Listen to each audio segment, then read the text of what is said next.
Good afternoon. On behalf of the Patient Safety Authority, I would like to welcome you to this webinar titled Success Cause Analysis as a Strategy to Promote Learning and Staff Engagement. My name is Rick Condravy, and I will be your moderator for this program. We welcome any comments or questions, and all materials are provided for your educational use. Now, normally at this point in the webinar, I would introduce our speaker or speakers, but since we have 6 speakers today. Actually, we have one speaker had to a last minute thing come up and is not able to participate, but we have 5 speakers, and it was decided that they would introduce themselves as they started their segment of the session. The materials that were emailed to each registrant ahead of the webinar include the biographies of each speaker.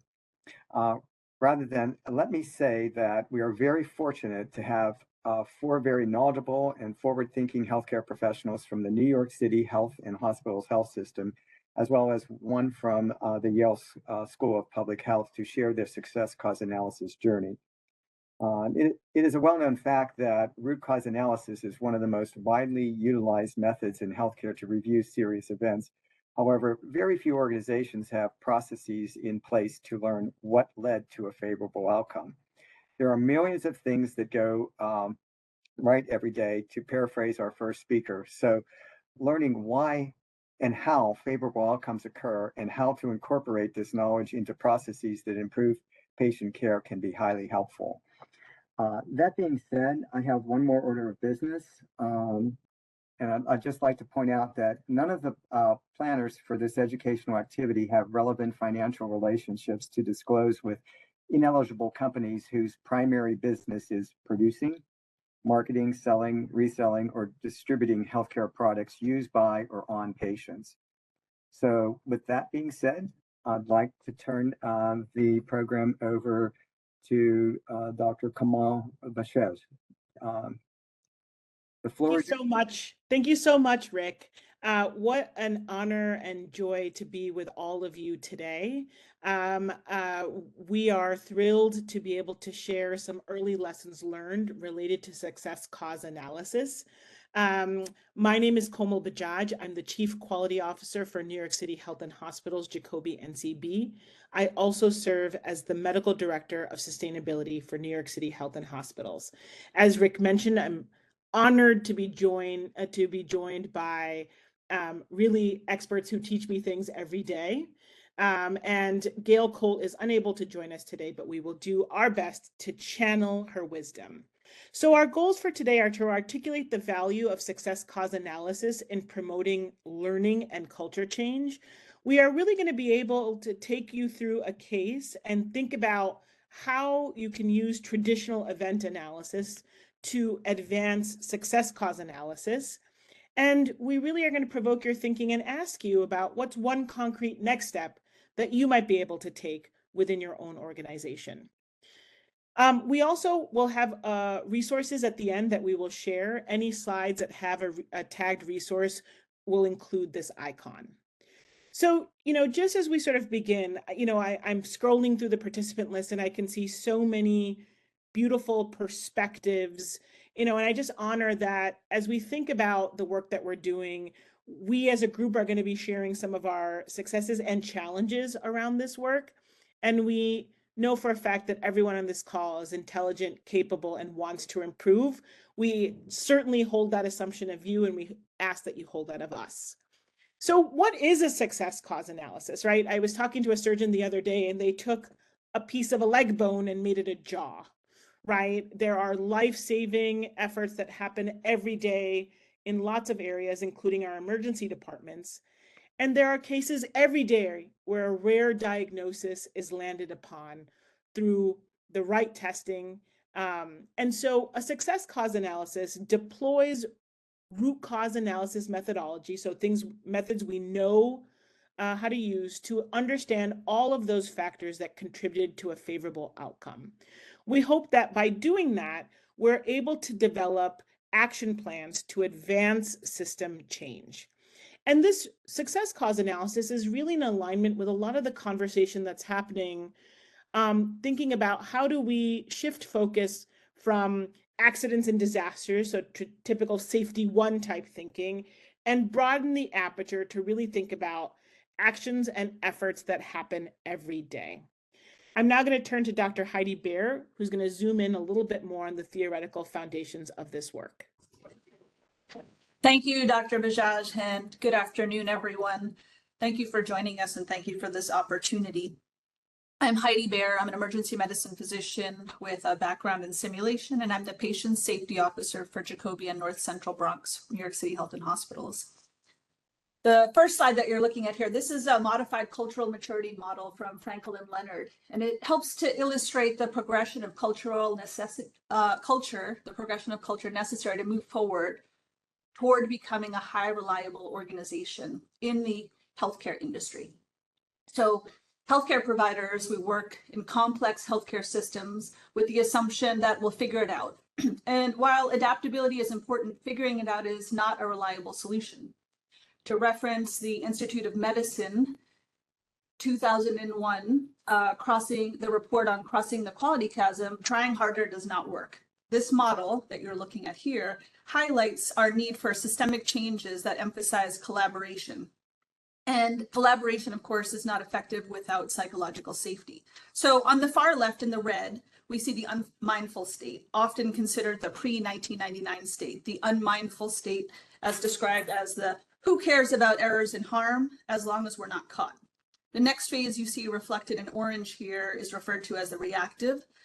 This is the push for a reactive phase, oftentimes considered to align with the 2001 national wake-up calls and initiatives, where healthcare organizations create systems to manage hazards like root cause analyses and performance improvements tools.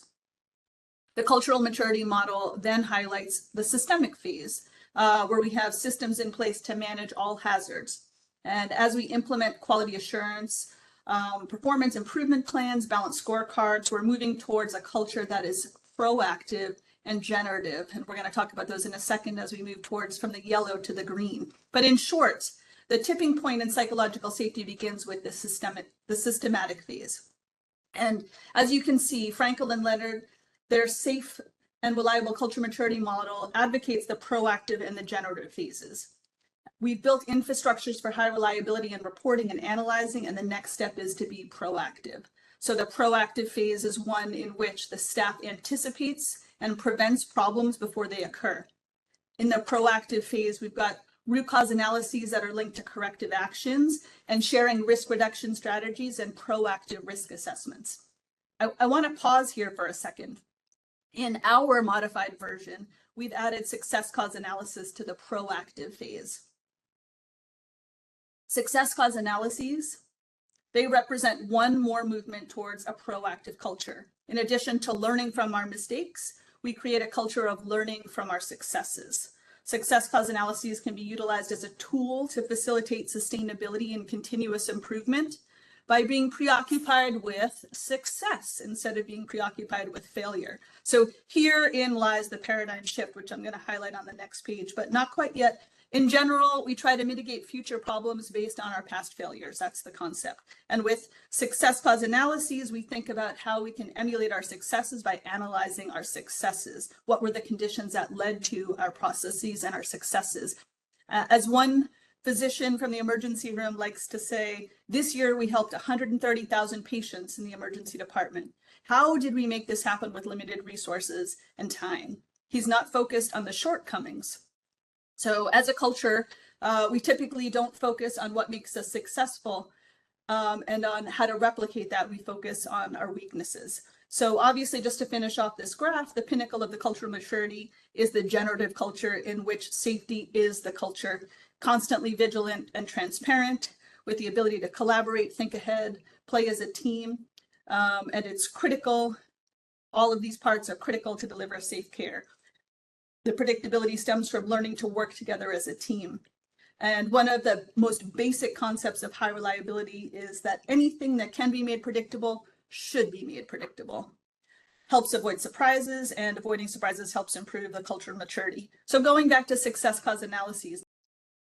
So this here, as you can see, is an example. I just want to take a second here for success cause analysis.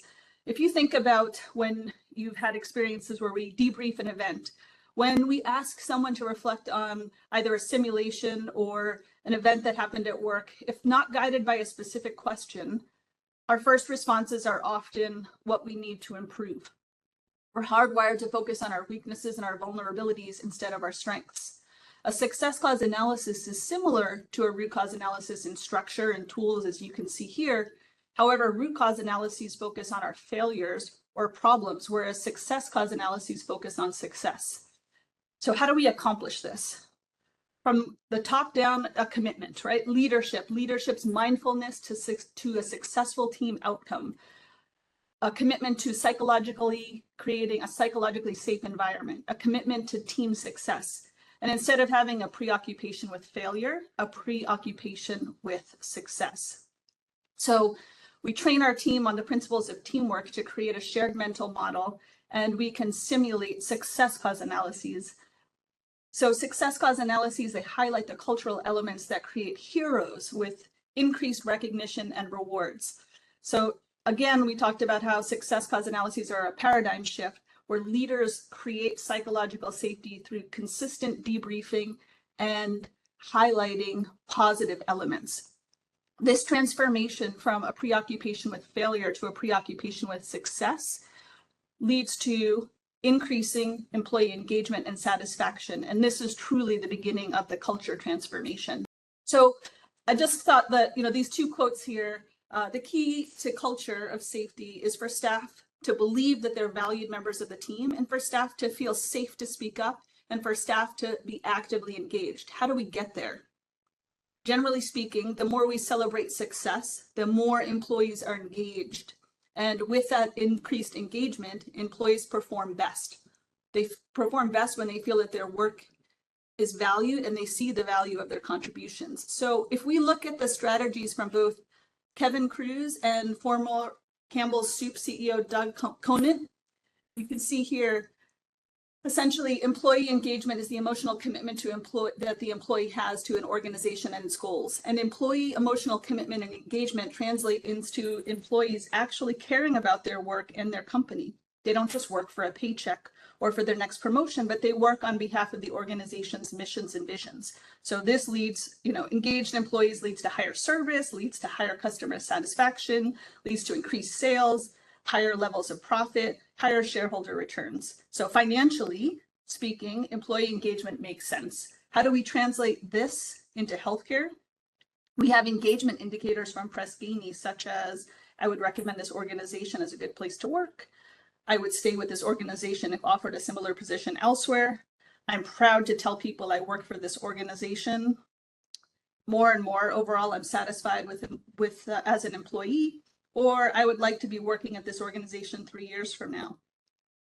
So as you can see, increasing employee engagement is a key driver in safety culture. Now I'm going to pass this off to Dr. Lara Musser.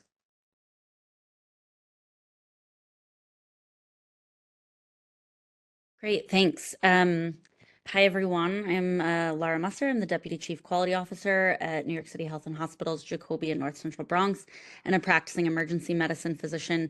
Really great to be here with you all today in continuing the conversation about success cause analysis. As we go through each of the components of event analysis, we'll be referencing our Institute for Healthcare Improvement's Insights blog shown here. In our blog, one of the important points is that during a success cause analysis, if you can understand what worked, what went well, and really uncover why it went well, you're really acknowledging that there are system attributes, factors related to human adaptability that often make things go right in a very complex, unpredictable environment. And these incredible learnings can really be hardwired to advance safety.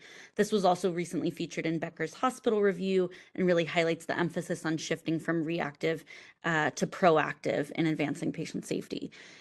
Before we get into the individual components of event analysis with some important considerations for success, I'll turn it over to Ms. Kathy Lospinuso to discuss some of the benefits and best practices of the event review process.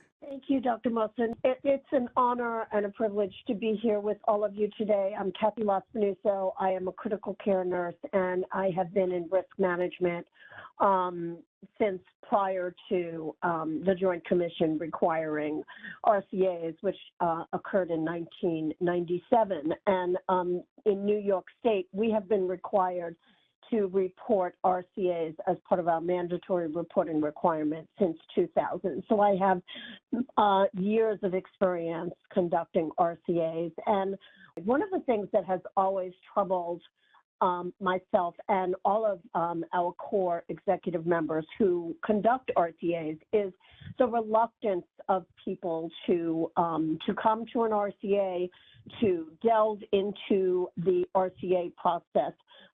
They feel it is almost like a punishment, and it is such a deep dive on what system issues did not go right. And so along the way, one of the benefits that I've embraced with the Success Cause RCA is we're exposing the staff to a deep dive root cause process, but we're not focusing on an adverse event or an occurrence. What we're focusing on is their successes, the challenges that they have identified and worked through, and we have a wonderful outcome. And it focuses a lot on communication, all of the same issues that we find when we're diving into RCAs and where we could improve things. It focuses on communications and teamwork and handoff, and it enhances and it allows us, especially in our system where we do not, for litigation purposes, have people who are directly involved in the care present at our RCAs. It allows us to expose all of our staff to an understanding, a greater understanding of the system drill down when we're not focusing on a blame or a bad outcome. And so it allows us to demystify this root cause process for our staff. It engages them, and they see the benefits of root cause in general. So what are the these are the basic components of the event analysis, and Dr. Musser will go into this in greater detail. It's very, very similar to how we conduct RCAs. What we did was we identified a case. We've done one of these Success RCAs so far. We identified a case. It was a case that occurred in an outpatient setting.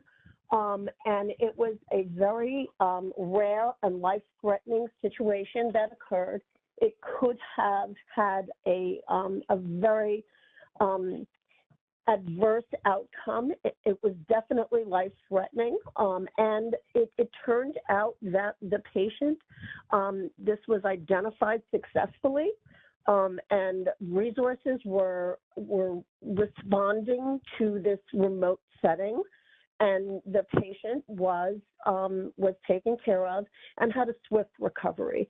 And Dr. Musser will go into this in greater detail. But when we saw this case, we identified an opportunity to bring people together and focus on how did we identify and deal with this life-threatening, completely unexpected adverse event and sustain a great outcome. And we had multiple staff that responded, not only in the outpatient setting, which was actually in dental, but we had anesthesia responding, we had emergency staff responding, we had our CAC staff responding, and everyone contributed in a positive way to the outcome. And so we determined this would be our first case to start a Success Cause analysis. One of the things that we identified afterwards, first of all, the staff was so engaged, and the team all agreed that this was a great process to go through. And what we've identified through this is it's very, very important to identify the case.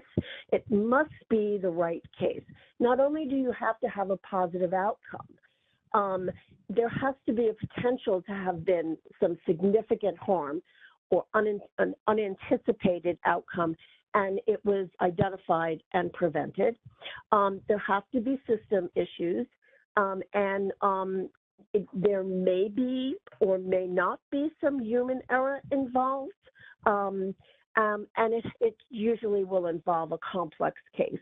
And the most important thing that we identified is the teams that were involved all have to agree that this case was a success. There was one case that we actually recently wanted to do an RCA success cause analysis on, and there was some disagreement amongst the team that this was actually a successful outcome based upon their feelings and perhaps the patient's feelings. And so it really is important to identify a case where everyone feels at the end of the day that we did a good job.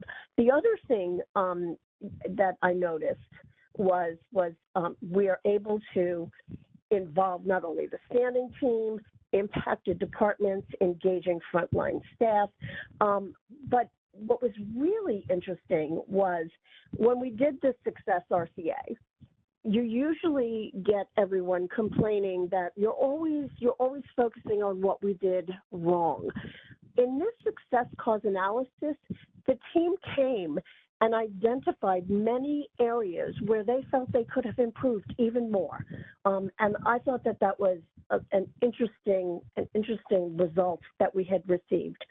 So the one other thing that I wanted to talk about before I hand this over to Dr. Musser, not only have we been using these success cause RCAs or trying to focus on them and identifying a case, but even in our root cause analyses, we will not only review the actual events that occurred that where we feel there were system failures, but we always will focus on the areas that went well. And this is important for the risk managers out there and for the teams that are involved in root cause analyses, because sometimes, especially in risk management, we always see the negative outcomes. And so it really helps the staff to see risk management, which is usually the primary facilitators of the RCAs, drawing out and focusing on the positives. So we do use the standard approach, what went well, how could we have even increased even more? And now I'm going to pass this off to Dr. Musser. She will walk you through the actual process. Thank you. Thanks, Kathy. So this is an example of the fishbone for the malignant hyperthermia case that the team filled out with the same sort of categories or bones, but really listing the positive factors that led to successful management of malignant hyperthermia in a remote setting. So this is just an example here. Okay, so going back to our components of event analysis and the types of cases that are appropriate, one additional consideration I wanted to mention is you can also think about even doing an SCA on non-clinical events, right? These can be really great for learning more. Examples of this might include successful management of disagreements on a team or an interdisciplinary meeting that went particularly well. We just did an SCA on our quality assurance performance improvement plan creation, so we could better sort of hardwire successful components. In discussing the application to our specific malignant hyperthermia example, malignant hyperthermia is a pretty uncommon occurrence, but very high risk, which really made this a major significant event on our hospital's safety code assessment matrix. And so it was a really great case to select for the SCA. So we talked about participants who should be on the SCA team. And, and another thing to think about is we also encourage that team members that were actually involved in the care of the patient could also be included in the SCA as well. Many times during RCAs, people that were involved in the care often for, local regulations and legal considerations may not be able to participate in the RCA itself. And because these events are not error focused, it's often possible to be a bit more liberal with who is included. So if you can include them, it's a great way to get them involved in ongoing safety efforts in a positive way. And it may even empower people to be more open and willing to share their perspectives without fear. So including them is a really great way to promote psychological safety and engagement. For our malignant hyperthermia case, as in most of our RCAs, the risk manager facilitated the success cause analysis, and the main RCA team members also joined. And then we also included trainees and interprofessional staff from other units to join the discussion. So that was the team composure there. When looking at the case analysis and the fact-finding and flow diagram process, in our specific case, we saw that staff were really willing to share about the facts of the case, why teamwork and clinical actions worked so well, and what were the potential opportunities for improvement. The staff worked together to co-create a flow diagram and helped identify the factors that promoted the positive outcome. It was a really great exercise in not only using these evidence-based tools, but also an interdisciplinary collaboration. So the next component of event analysis we'll look at is the development of causal statements. So when you're developing these causal statements, it's important to be as specific as possible, use accurate descriptors, and ensure that the cause and effect relationship is really clear. Remember to focus on systems and structures. While we definitely want to praise individual people for their actions and celebrate their successes, we also want to really understand any systems and structures that enabled them to do that, to be able to hardwire those. We're not just relying on a superstar individual to be present 24 hours a day, 7 days a week, but to really focus on advancing the structures and processes that promoted the favorable outcome. In this case, during the SCA, it was identified that the teams were doing simulated interprofessional drills twice a year that allowed the teams to practice escalation, frequently review and update any protocols, and address equipment needs before an actual event. And these actions were believed to be part of the causal statements that contributed to this event being handled so successfully. So the next component is identifying key actions to promote the factors that contributed to the favorable outcome, and really ensure that these solutions are broadly applicable to a variety of areas. In our case, the biannual interprofessional simulation session was identified as a key action that could be implemented. During the sim sessions, any latent threats were identified and were trended and reported into our regular hospital quality assurance and performance improvement processes. In terms of implementation, you want to ensure that solutions can really be hardwired into existing processes and that the teams involved in the case are really recognized and celebrated. In our case, the solutions that were generated during the SCA focused on all outpatient areas of the hospital campus. So measurement is always an important part of our processes, and the SCA is no different. It's important you adapt measurement to the local unit and focus on team engagement in those specific areas to ensure support and pushing forward, and then monitor any units that have adopted those key actions for improvement. In our case, we had 2 key measures that were identified: the % of individuals who participated in a SIM code within 6 months, and the % of improvement opportunities identified during these sessions that were addressed during the SIM. And then lastly, but also a really important step, is feedback. Right? So share the SCA feedback broadly, emphasize collaborative behaviors among teams, and promote employee recognition. Really important to sort of circle back and close that feedback loop. In our case, clinical leadership recognized the teams involved and also celebrated the initiation of doing an SCA. The quality and safety professional shared improvement actions and measures at various hospital-wide quality assurance performance improvement committee meetings as other ways to sort of share that feedback and involve more people. So that's an overview of all the components of event analysis and respective sort of considerations and lessons learned for each. And now I'm going to turn it over to Dr. Vinita Parkash to share about some of the additional opportunities for implementing an SCA. Thank you, Dr. Musser. Hello, everyone, and thank you for this wonderful opportunity. My name is Vinita Parkash, and I am a senior research scientist in health policy at the Yale School of Public Health and also a clinical professor of pathology at the Yale School of Medicine. So thus far, we've talked about SCA as an independent investigation, but one can infuse the principles of success cause analysis into other activities. After all, we want to identify and celebrate a lot of successes that happen at our organizations every day. So one important, I'm just going to list the other ways we can use this and then go through examples of each type. So one can infuse it through a root cause analysis. It's particularly helpful for the areas that at least I have always gotten stuck with when doing RCAs, like, communication, collaboration, and culture. And it's very useful to study non-clinical sort of events. And it can also be infused into getting greater understanding from great or good catches. So I'm going to tell a little story here. This is how Komal and I and the rest of the group actually got connected. So the idea for success cause analysis sort of came up separately to each of us, although Komal was much further ahead in that journey. So you're all familiar with the plane crash on the Hudson where Tom Hanks landed the plane on the Hudson. Actually, I'm sorry, that was Captain Sullenberger, right?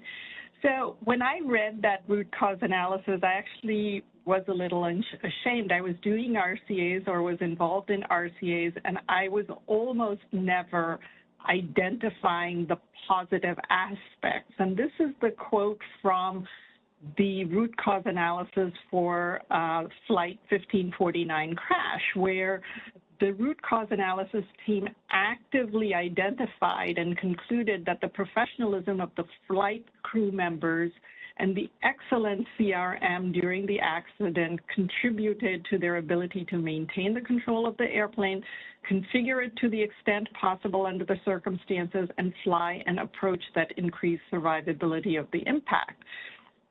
It's important to remember that Flight 1549, you can look at it differently, right? We all thought it was a wonderful success, no life lost.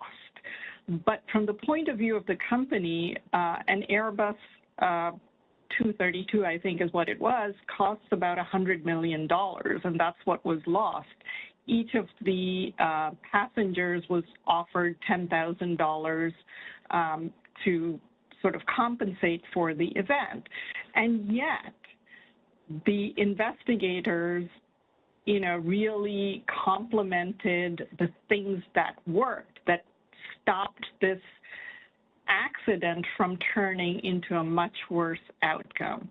So, RCAs are hard to do, right? They're high-intensity inquiries. It's just hard to do. Error is so intimately bound up with the notion of intention, so the perception of blame is difficult to avoid. So infusing the SCA concept into the RCA just reduces the perception of blame, increases active participation by the frontline staff. There's always something there that you can identify that the team did, and that increased participation has several positives to it. Of course, you get the team that had the event participate more actively to identify corrective measures.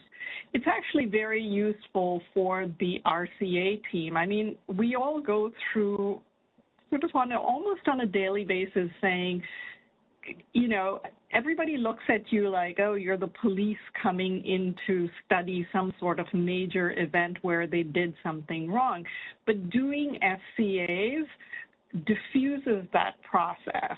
And, we're suffering, all of us, from third victim syndrome. It really reduces that. It makes the RCA team, think about their own institution and their providers in a much more positive way, and that increases engagement at so many levels. So one area where I have found SCA to be really, really useful is studying sort of collaboration and team dynamics. So this actually started out as an RCA where we had a team that was not functioning very well. And, you know, the RCA is like culture and communication as always, and we were at an impasse. And then we had an idea, there was another team that was actually functioning very well, or seemed to be doing very well anyway. And so we decided to actually study the team that was doing well. And, you know, at first we thought, oh, you know, the team that was not doing so well, it was because there were these two senior people who were just at each other's throats. And surprise, the functioning unit also had discord. But what we learned from them was that they had worked through their discord in a very specific way. They had actually created a unit manual with unit-specific rules on how things were to be handled. And so by dealing with those little events, they had developed a culture that allowed them to function more effectively and perform better. So that was a real learning experience for me, and that's where I found it to be most useful. I also think that it has, it's really useful when we have good catches. We celebrate great catches. We often compliment the individual who's doing it. But generally speaking, that great catch happened not just because of what that individual did, but because of how the whole team and the unit was structured. So doing a deep dive into these good catches can also help us identify good practices that can then be infused through the organization.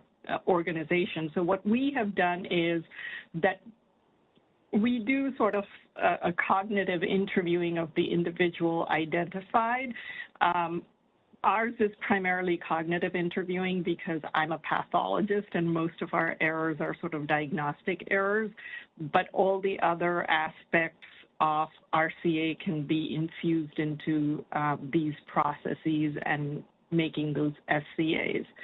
And I think that's my last slide. Next slide, please. And I'm going to transfer the podium to Komal. Thank you, everyone. Thank you, Vinita. So, you know, we've gone on a journey together from talking about what an SCA is to some of the theoretical underpinnings to how we can harness existing event analysis methodology to advance SCA. And then, you know, lastly, how can you think about infusing SCA concepts, even if it's not a standalone investigation? And, you know, all of us have gone to sort of things like this in the past. It's like, oh, that's a great idea, but now what? Right? And so we're going to open it up to questions in a moment, but we would love for you to enter into the chat. What is one concrete action that you can take to apply success cause analysis principles at your organization? I see that, Lori, thank you for starting us off. You know, this idea from moving from just these great sort of heroic types of things that happen to normal positive behaviors, and just this notion that we learn from good daily work every day. Thank you for emphasizing that. Would love to invite others to put into the chat. What is one concrete action that you can take? I see them starting to come in, infusing this to our RCA process, continued the focus on the error rather than the person, right? And highlight within SCA. You know, we have had the good fortune of presenting this in different forums. And I think the fact that it harnesses existing methodology and can be infused into existing methodology is really appealing to folks. Thanks, Michelle, for emphasizing the proactive culture. You can see that they're sort of coming in now more fast and furious, right? Review the cohort experience and also review sort of a similar patient when things went well.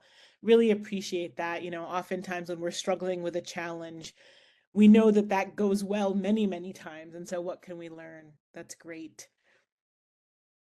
asking what went well and why. I'm going to add, Robert, another why on top of that. Absolutely.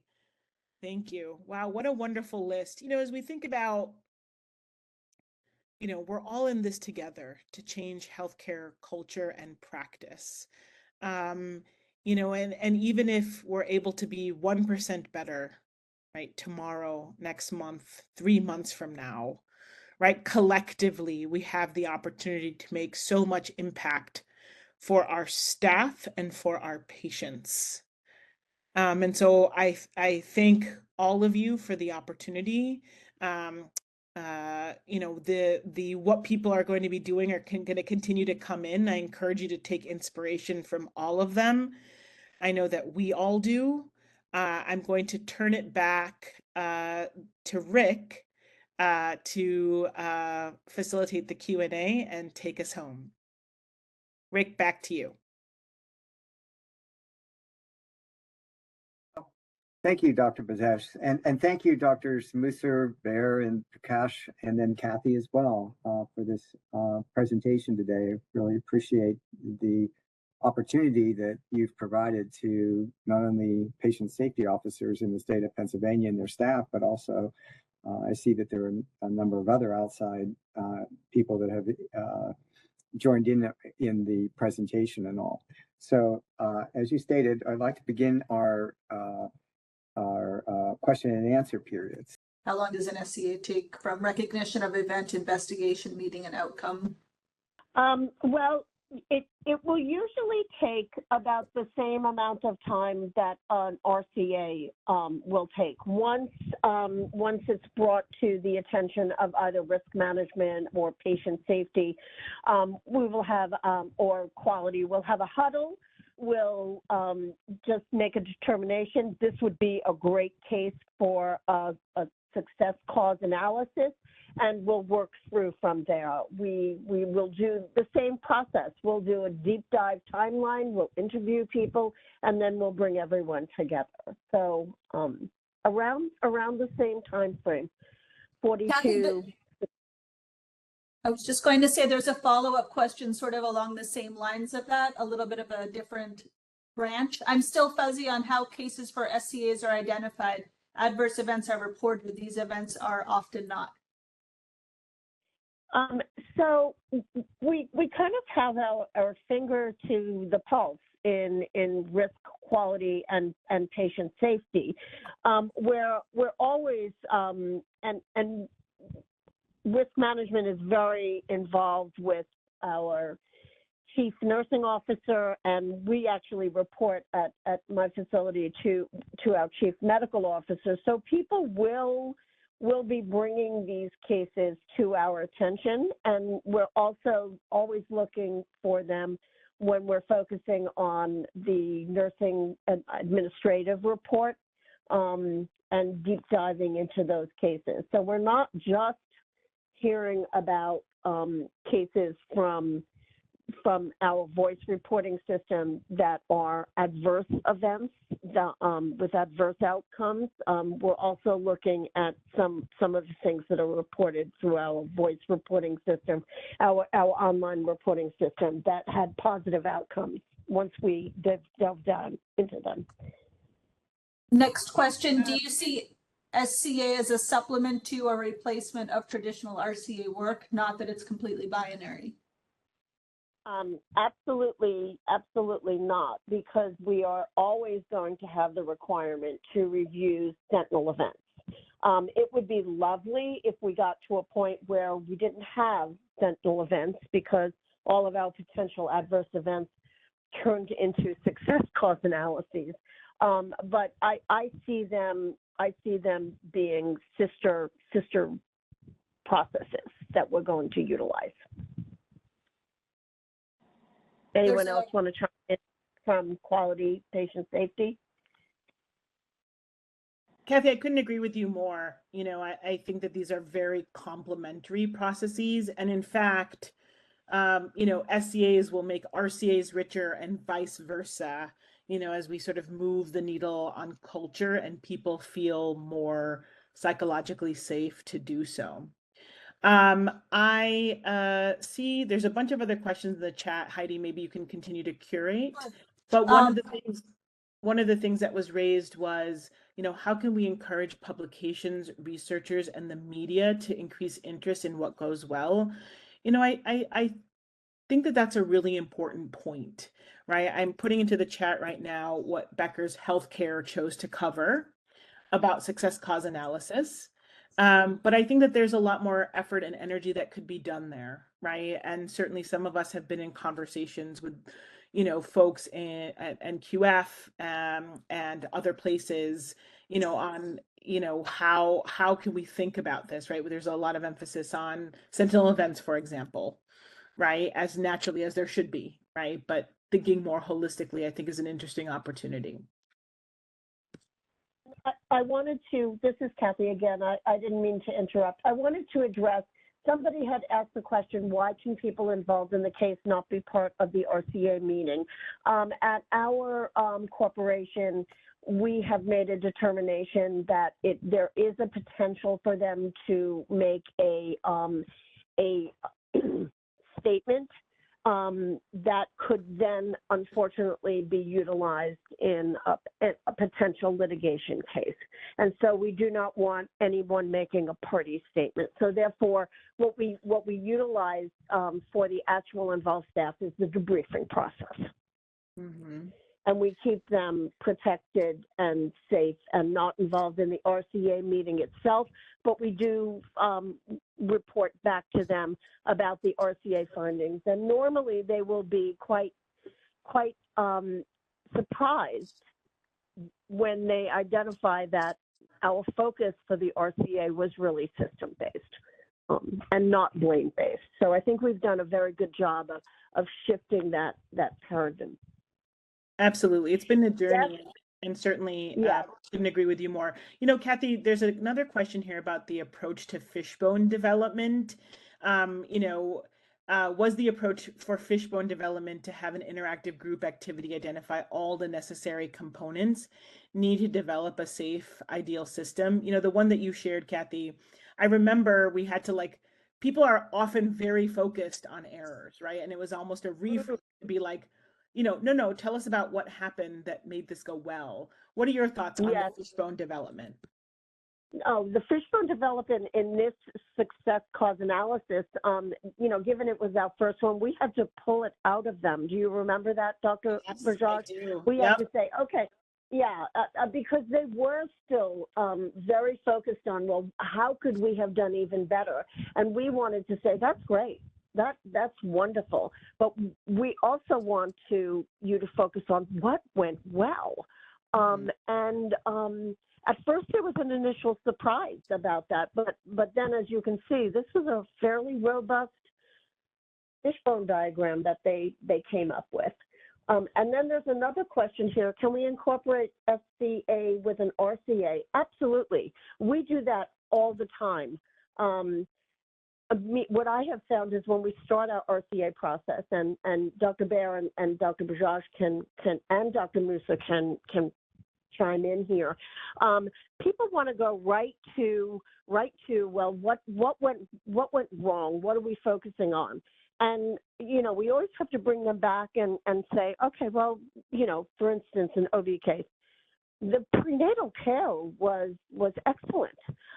In spite of the fact that this was a late entry into our system, look at how well we did in obtaining the history and doing our consent process for a VBAC versus a trial of, versus a repeat cesarean section, just as an example. So we do try to incorporate that because, even cases that didn't go as well as we wanted, there are still many processes in the system that did go well. Yeah. And, Kathy, I couldn't agree with you more. I think, one of the things that's really wonderful about doing the SCA with the same sort of tools and methodology is it gets people familiar with it and used to thinking through, through these cases without those feelings of concern for blame or blaming others, and having them be sort of exposed to that and used to it, I think then also really applies, when you actually then go to do the RCA on a case that maybe didn't go as well, it's sort of thinking through the same process and being a bit more comfortable. And I think, Kathy, I know we've talked about this before, is like really ensuring that even in an RCA, you're discussing these positive contributing factors. If something was identified, really highlighting that.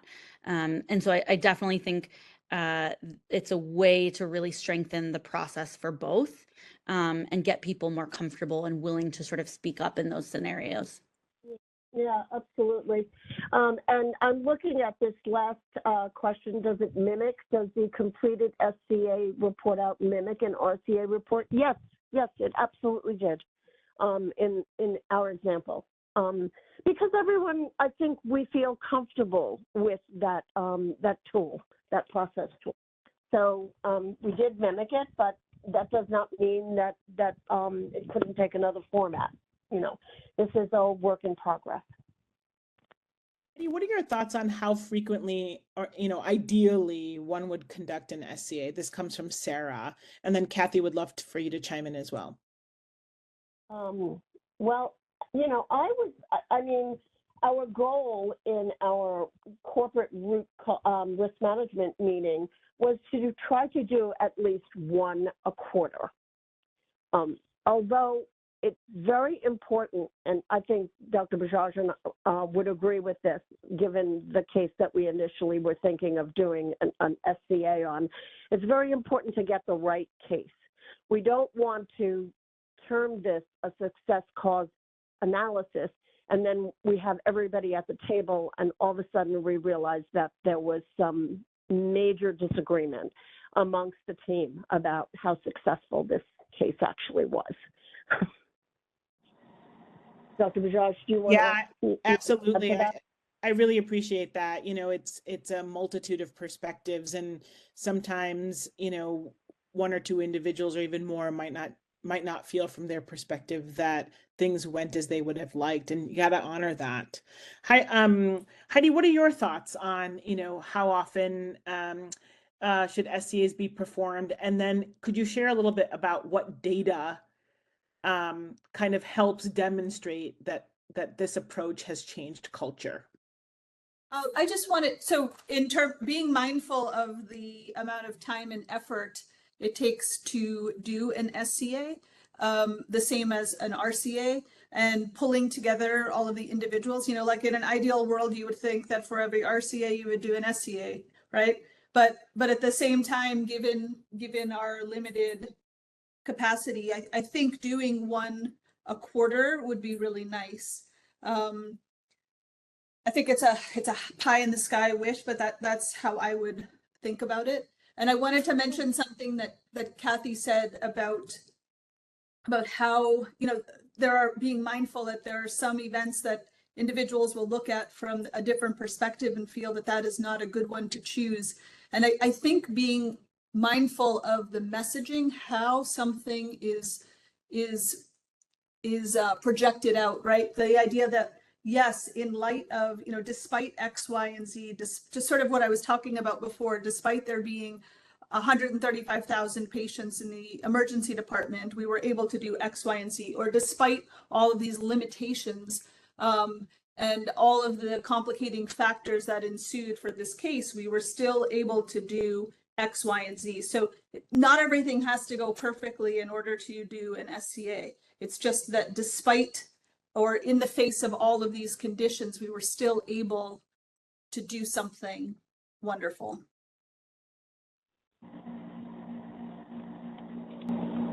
I couldn't agree more, Dr. Baer. And yes, we do look at validation from the patient on the character of the success. Absolutely. That is one aspect that we focus on. Mm-hmm. And that relates to Jordan's question as well. And just talking to involved staff, you'll very quickly know people's sentiments about it.